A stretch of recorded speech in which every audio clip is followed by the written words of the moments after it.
À Liège, la revitalisation du quartier d'Outremeuse passe par l'aménagement d'un triangle bien connu, celui de Bavière. Découvrons ce projet urbain d'envergure à travers cette nouvelle vidéo proposée par la Maison de l'Urbanité de Liège. Cette fois, nous nous écartons quelque peu du tracé du tram pour découvrir la reconversion d'un site historique par l'émergence d'un nouveau pôle multifonctionnel. Différents intervenants actifs dans la transformation du quartier sont à nos côtés. Tentons de mieux comprendre les enjeux qui ont motivé les travaux actuels, sans oublier les ambitions et les difficultés de conception d'un tel projet dans le temps. Au-delà de la Meuse, c'est ce que signifie littéralement Outremeuse, connu pour ses fêtes du Kazoo, ou pour avoir donné naissance à l'écrivain Georges Simenon, mais aussi à Tchantché et à Nanès bien sûr, les personnages folkloriques et emblématiques de toute la cité ardente. C'est en Outremeuse que vibre le cœur de Liège. Le quartier se développe au XIIIe siècle. Il se compose alors d'îlots inondables, séparés par les nombreux bras de la Meuse et de l'Ourthe. Les premières implantations se regroupent autour de la rue Puisansoc, qui fait la liaison entre le centre-ville et les faubourgs. La population se densifie progressivement, avec pour conséquence que les biefs de la Meuse et de l'Ourthe deviennent de véritables égouts à ciel ouvert. Fin du XIXe siècle, la santé publique est menacée. Une nouvelle épidémie de choléra fait 1 millier de morts rien qu'en Outremeuse. On décide alors d'assainir le quartier. De nombreux biefs sont comblés. Ils deviennent les boulevards urbains que l'on connaît aujourd'hui comme le boulevard de la Constitution. Ce grand plan d'assainissement de la fin du XIXe siècle permet véritablement de créer Outremeuse. Le quartier s'urbanise sous la forme d'îlots, de parcellaires mitoyens et d'articulations spatiales identifiables comme autant de points de repère. Zoomons sur la zone qui nous intéresse plus particulièrement, le triangle de Bavière. Son nom est celui d'un des princes évêques de Liège, Ernest de Bavière, qui vécut au XVIe et XVIIe siècle. En 1895, un hôpital moderne pour l'époque est inauguré à cet emplacement par le roi Léopold II. Il se compose d'une multitude de bâtiments, reliés entre eux par des tunnels. L'hôpital de Bavière, qui se présente comme un enclos fermé, une sorte de ville dans la ville, sans relation physique avec les espaces publics du quartier. Durant près d'un siècle, il accueille de très nombreux patients. Bon nombre de Liégeois et de Liégeoises y voient le jour.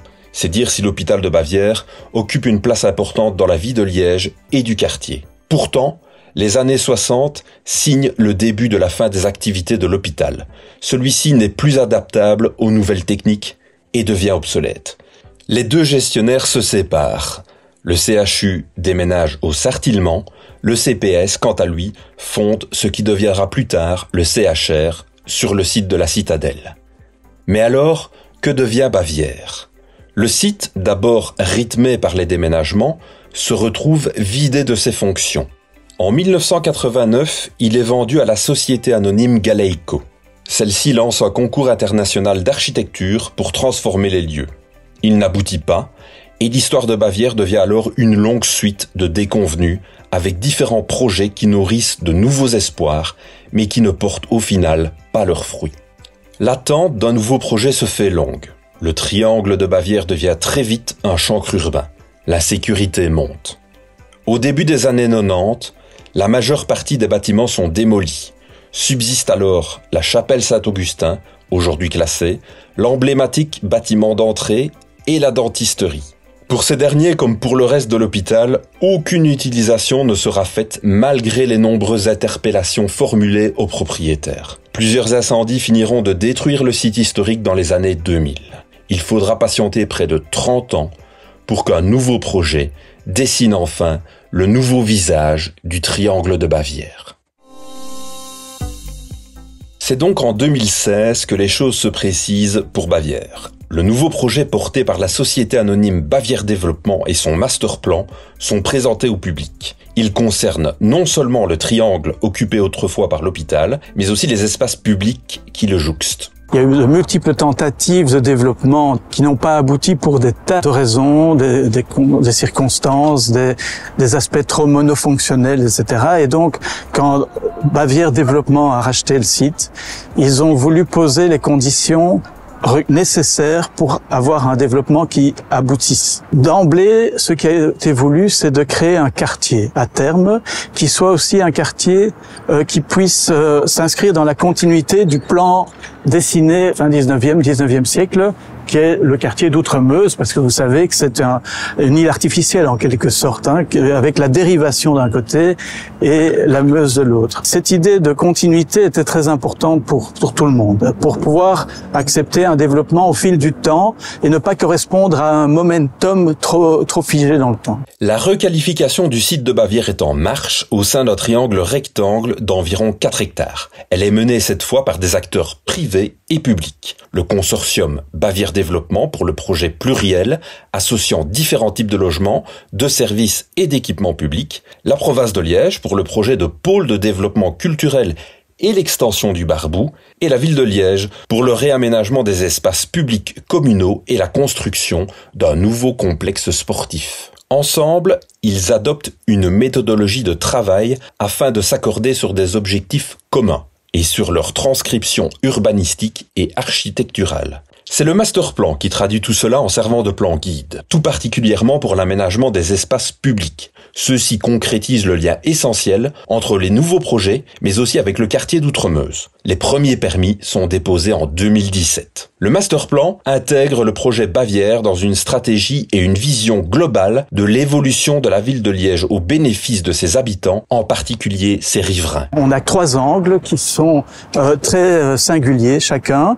Il y a évidemment le rappel historique, l'entrée de l'ancien hôpital de Bavière. Le deuxième coin emblématique, c'était l'articulation avec la dérivation et la rue de Bonneville et le pont de Bressou. Là, c'était une entrée dans la ville. Et le troisième îlot, alors, sera l'îlot à l'est, qui est entre le boulevard de la Constitution et la dérivation. La composition centrale du nouveau triangle de Bavière repose sur le pôle de développement culturel de la province de Liège. Elle cherchait un endroit emblématique qui soit en connexion avec le centre-ville, c'est-à-dire que le boulevard de la Constitution était idéal pour créer ce lien direct avec le centre-ville, avec les 2 ponts, le pont Saint-Léonard et le pont des Arches, et vous êtes tout de suite au centre-ville de cette manière, et créer un lieu de destination, c'est-à-dire ce pôle des savoirs ou le centre de ressources et de créativité, ou le B3, comme on l'appelle finalement, s'est implanté là naturellement parce qu'il est sur le boulevard de la Constitution qui est transformé, lui, progressivement en boulevard Jardin.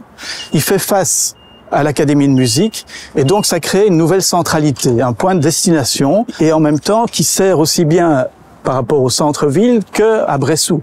On est en lien avec les deux via la rue de Bonneville. Après 5 années de travaux, le B3, nouveau centre de ressources et de créativité de la province de Liège, est inauguré en juin 2023 avec l'ouverture de ses services au public. Le bâtiment héberge les services provinciaux qui étaient autrefois installés au Chirou, dont l'importante bibliothèque. Il occupe 15 000 mètres carrés sur 5 étages. Depuis son inauguration, le B3 accueille en moyenne 2000 visiteurs par jour. À l'arrière de la nouvelle centralité créée par le B3, l'angle de la rue des Bonnevilles et du quai de la Dérivation se complète avec 3 autres projets. La province de Liège y sera à nouveau présente. Elle souhaite y construire une extension du site du Barbou de sa haute école. En mai 2024, elle a confirmé cette intention en décidant d'investir plus de 36 millions d'euros dans ce projet. Cette nouvelle infrastructure bénéficiera des dernières technologies en matière d'efficience énergétique et d'accessibilité. Elle sera à proximité géographique directe du campus du Barbou de la HEPL dédié à l'enseignement paramédical. La ville de Liège, quant à elle, espère y démarrer la construction de son nouveau centre sportif, en remplacement du hall Omnisport actuellement situé sur le boulevard de la Constitution. Celui-ci est devenu trop vétuste pour être rénové. Le projet de nouveau complexe sportif présente un plateau de 3000 m² modulable avec différents espaces dédiés au sport de ballon. Les nombreux clubs, associations et écoles qui fréquentent actuellement le hall du boulevard de la Constitution devraient pouvoir en bénéficier courant 2027. Une fois le futur complexe opérationnel, l'ancien hall Omnisport sera démoli pour laisser place à un espace entièrement vert. L'angle droit accueille aussi un ensemble d'immeubles dédiés au logement développé par BPI, Thomas et Piron Bâtiments et Urbaliège. La résidence Chouane, c'est son nom, propose 155 logements. des appartements de 1 à 3 chambres, des appartements esprit loft, ainsi que des penthouses. Une crèche et 4 espaces commerciaux complètent cet ensemble d'une surface brute hors sol de près de 18 000 mètres carrés. C'était une entrée dans la ville et on l'a marqué par un îlot qui a sa particularité, donc il a cet angle fort de cette petite tour blanche sur l'angle. Le B3 et l'angle droit du triangle forment actuellement la facette la plus aboutie du futur visage de l'espace Bavière. Certaines inconnues planent encore sur le reste du triangle. À l'angle de la rue des Bonnevilles et du boulevard de la Constitution se trouve l'entrée historique de Bavière, celle de son ancien hôpital. Le masterplan prévoyait d'y installer l'institut de dentisterie de l'Université de Liège. Ce projet est pour l'instant abandonné. À la jonction du boulevard de la Constitution et du quai de la Dérivation, le troisième angle de l'espace Bavière attend aussi son heure pour que de futurs travaux concrétisent son avenir. Le masterplan lui promet un ensemble de logements intergénérationnels accessibles aussi pour les étudiants du quartier. La maison de repos et de soins qui était prévue ne verra quant à elle pas le jour. En juin 2023, à côté du B3 de la province, la ville de Liège inaugure les nouveaux aménagements publics, une superficie totale de près de 20 000 mètres carrés. Ces travaux font partie de la première phase de développement du triangle de Bavière. Objectif, requalifier les espaces publics existants et aménager de nouveaux espaces à l'intérieur du site.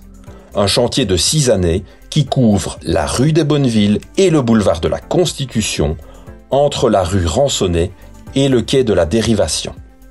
Donc un des objectifs numéro 1 du projet de réaménagement des espaces publics autour du triangle de Bavière est basé sur le fait de reconnecter finalement cet ancien îlot qui était originellement occupé par l'hôpital de Bavière et de reconnecter en fait tous ces espaces aux espaces publics environnants. Donc ici on se trouvait face à deux voiries, une qui passait devant l'académie, une qui longeait finalement l'ancien triangle de Bavière avec un terre-plein central, avec énormément de voitures en stationnement et notamment devant le hall là-bas aussi. Donc le principe pour pouvoir redonner de la place aux piétons, aux modes doux, un peu comme les boulevards aussi du 19e siècle où c'était les piétons qui finalement déambulaient entre les allées d'arbres.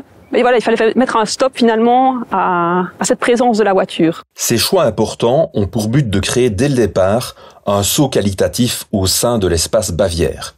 Plus de convivialité, une plus-value pour les habitants et les usagers du quartier. Des choix qui se traduisent aussi par leurs aspects verdoyants. Le projet, peut-être pour répondre à cette question, est basé sur le fait de remettre en valeur finalement l'artère verdoyante verte d'Outremeuse, au boulevard de la Constitution, de la renforcer son caractère végétal. Et donc pour ça, voilà, on parlait de Rambla. Qu'est-ce qu'une Rambla finalement? C'est une balade dans un espace dédié au mode doux, dans un contexte arboré et de qualité. Les revêtements ont été retravaillés aussi pour permettre aux arbres d'être dans un meilleur environnement. Il faut savoir que tout était bétonné, macadamisé. Et ça passe aussi par un accompagnement d'une végétation un peu différente. Dans ce cadre-ci, la double rangée d'arbres est doublée d'une haie de charme qui s'étend aussi sur la longueur du projet pour créer un adossement par rapport à la voirie, circulation locale qui était maintenue côté habitation. Concernant la gestion du stationnement, le masterplan présentait une offre limitée de places de parking pour répondre aux besoins des habitants et usagers des fonctions implantées. Actuellement, seuls les emplacements de parking du B3 et de la résidence Chouane existent en sous-sol. Autre chapitre important des aménagements publics et non des moindres, la gestion des eaux de pluie. Le projet Bavière se développe au moment où une nouvelle législation wallonne est publiée au sein du Code de l'environnement. Cette législation privilégie une infiltration la plus directe possible des eaux de pluie. Sur le boulevard de la Constitution, il y a 2 avaloirs de sécurité qui ont été maintenus, mais sinon l'ensemble des eaux s'infiltrent. Donc ici par exemple, je suis sur un puits d'infiltration comme on appelle ça. Vous voyez l'ensemble des dalles où il y a des dalles ajourées, donc ils sont mis dans la pente, les eaux ruissellent et ça infiltre directement dans ces zones-ci, qui sont végétalisées également. Et alors on se trouve ici précisément sur un dispositif qui n'a l'air de rien, mais qui est un peu particulier, qui est assez conséquent. Donc on se trouve sur un coffre stockant. Donc on a 30 cm d'empierrement avec des vides à l'intérieur des matériaux de fondation qui permettent à l'eau d'être stockée avant d'être infiltrée. Donc même si les sols ne sont pas suffisamment drainants, ils peuvent être stockés et puis s'infiltrent petit à petit. Et donc comme on est dans un terrain en légère pente, voilà, donc il y a tout un système de paliers, de barrières étanches sur la longueur qui permettent de créer des champs finalement d'infiltration. Qu'avant on avait tout un système hydraulique, égouts, avaloirs, bordures qu'il fallait entretenir, qu'il fallait gérer. Ici on est sur quelque chose de finalement beaucoup plus simple en termes de gestion des eaux. On a essuyé quand même quelques épisodes pluvieux relativement intenses et jusque-là tout se passe relativement bien. Et ce qui est intéressant, c'est de gérer cette eau en lieu et place et d'alimenter toute cette végétation mise en place également. Donc tout ça, c'est un ensemble gagnant. Sur l'ensemble du site, 4000 m² concernent des zones de plantation et de pelouse, à quoi il faut ajouter environ 3000 m² de surface drainante. Certains arbres ont été abattus en raison de leur état sanitaire, ou pour laisser la lumière parvenir à d'autres plantations drainantes. Une 50aine d'arbres ont aussi été replantés. Si le contexte climatique le demandait, certaines zones d'infiltration ont aussi été conçues dès le départ pour pouvoir être reconverties en zones de plantation supplémentaires. Sur la nouvelle place des Arts, 2 institutions culturelles importantes se côtoient à présent. Entre l'Académie Grétry et le B3, un nouvel espace public libéré de 6000 m² s'offre aux habitants et aux usagers du quartier. Avec des lieux d'assises et une fontaine à jet d'eau ludique.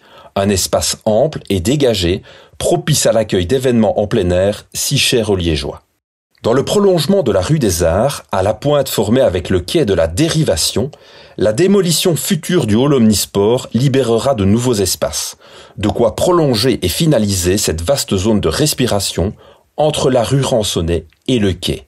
Avec potentiellement, et on l'espère à terme, peut-être une connexion aussi vers le quartier de Bressou qui a déjà été évoqué, notamment dans le master plan qui avait été déposé, voilà, qui pourrait aller rechercher aussi ce quartier-là de l'autre côté de la Dérivation. Et donc là, on a vraiment toute une séquence paysagère et piétonne vraiment très très intéressante. L'espace Bavière présente encore des superficies en friche, un état quelque peu figé qui peut laisser craindre un certain statu quo à plus long terme et rappeler les mauvais souvenirs des nombreux projets passés abandonnés. Pourtant, l'espace Bavière se reconstruit dans une certaine normalité de la ville qui se bâtit au fil du temps. Ça, c'est important pour nous aussi, c'est de pouvoir faire en sorte que, quelles que soient les circonstances, le projet se construise pas à pas. Et on l'a vu, ce projet, le master plan est né avant la crise du Covid. La crise du Covid a donné un frein au développement, mais on sent bien que on va passer à travers. Maintenant, il y a la conjoncture économique et politique internationale qui est peu sereine et qui ne facilite pas évidemment les développements immobiliers. Les accès à la propriété sont plus compliqués parce que les financements sont plus importants. Donc tous ces aspects ralentissent un petit peu, mais le projet va passer à travers. Il va passer à travers parce que il est sain dans son organisation. Les espaces publics sont bien délimités et les espaces des îlots sont bien également délimités. Le master plan prévoyait beaucoup de choses, mais ne figeait rien dans le temps, mis à part la centralité du pôle culturel et la présence des 3 îlots. Chaque îlot va subir ou va vivre ses propres développements. On va pouvoir changer éventuellement des affectations, modifier le parcellaire, les mitoyennetés en fonction des demandes, en fonction du marché, en fonction des opportunités, tout simplement. Le master plan de l'espace Bavière est donc non seulement un plan guide pour la reconversion du quartier, mais aussi un filet de sécurité permettant d'absorber les impondérables qui se dressent sur le chemin d'un projet d'une telle envergure. Les impondérables que sont les crises ne peuvent pas être anticipées. En revanche, si le concept est bon, il va survivre à ces crises et il va permettre de se développer. C'est vrai que ça demande un peu de temps. C'est un vaste site. C'est un terrain de 4 hectares, entre 80 et 100 000 m². Si un master plan est bien fait, il a bien défini les espaces publics, c'est ce qu'on appelle les statuts des espaces. Après, on est comme dans toute, je dirais, évolution de la ville, c'est-à-dire que vont venir des constructions qui vont se juxtaposer et reconstituer les îlots avec des intérieurs d'îlots qui sont des espaces totalement privilégiés, protégés, calmes, etc. Et les périmètres d'îlots qui sont la face visible et publique de ces constructions. Et si on avait tout figé dans un plan trop préétabli, eh bien, ce serait beaucoup plus compliqué. D'aucuns s'étonnent pourtant que les différents espaces de logement toujours bien prévus ne soient pas encore sortis de terre. On ne peut pas inonder un marché de biens en une fois aussi important. Donc construire tous les logements en même temps, c'est impossible. Le marché ne le permet pas et il n'y a pas la demande pour accepter une telle offre en une fois. Donc il faut que l'urbanisation se fasse dans le temps, et c'est vrai que les premiers acquéreurs sont un peu les pionniers sur un site, et ils doivent subir un petit peu les lenteurs de développement autour. À un moment donné, les choses vont se renverser. C'est-à-dire que quand il y aura 60 ou même 50% du site qui sera construit, il y aura un effet de contagion positif. C'est-à-dire que les gens vont s'identifier au site, vont imaginer le futur du site, et alors il y aura une contagion positive dans la commercialisation des appartements. Certaines zones très visibles restent donc en attente d'un véritable démarrage par rapport à ce que prévoit le master plan. Il s'agit des lots F et G situés à l'arrière du B3, le long du quai de la Dérivation. Ils occupent une superficie non négligeable. Dans ce contexte, certaines associations imaginent pouvoir occuper temporairement le site pour y développer un projet au profit des habitants et des usagers. Un jardin dans la ville est un projet citoyen initié au départ sous la forme d'une recherche-action.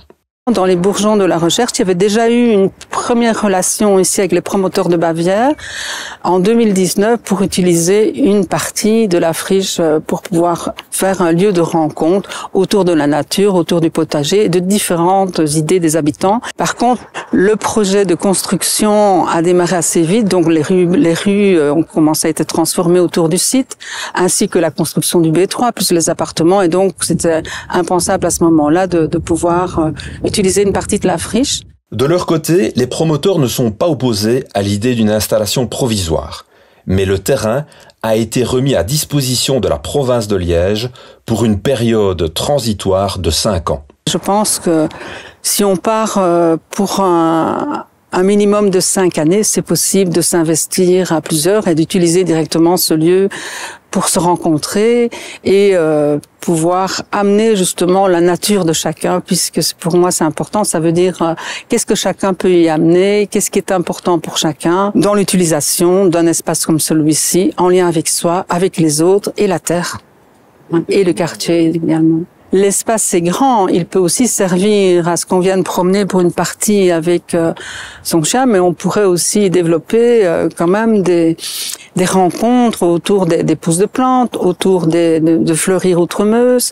On pourrait très vite mettre du compost, on pourrait installer des toilettes sèches, donc une base assez rapide et simple qui permettrait une vie sur le lieu. Du verre, des parties pelouses pour s'asseoir, notamment tout ce qui est, je dirais, marché aux plantes, rencontres autour des plantes. Je pense qu'il y a des animations culturelles, un espace où on peut venir compter dehors. Je pense notamment ici au B3, qui a un espace minéral devant, mais avoir en plus pendant tout un temps cet espace vert ici, il y a moyen de partager des pratiques. Le B3 aussi a des belles salles, l'académie aussi, donc s'il pleut, on peut se rencontrer là-bas aussi pour pouvoir travailler à une démarche de développement de projet avec la population.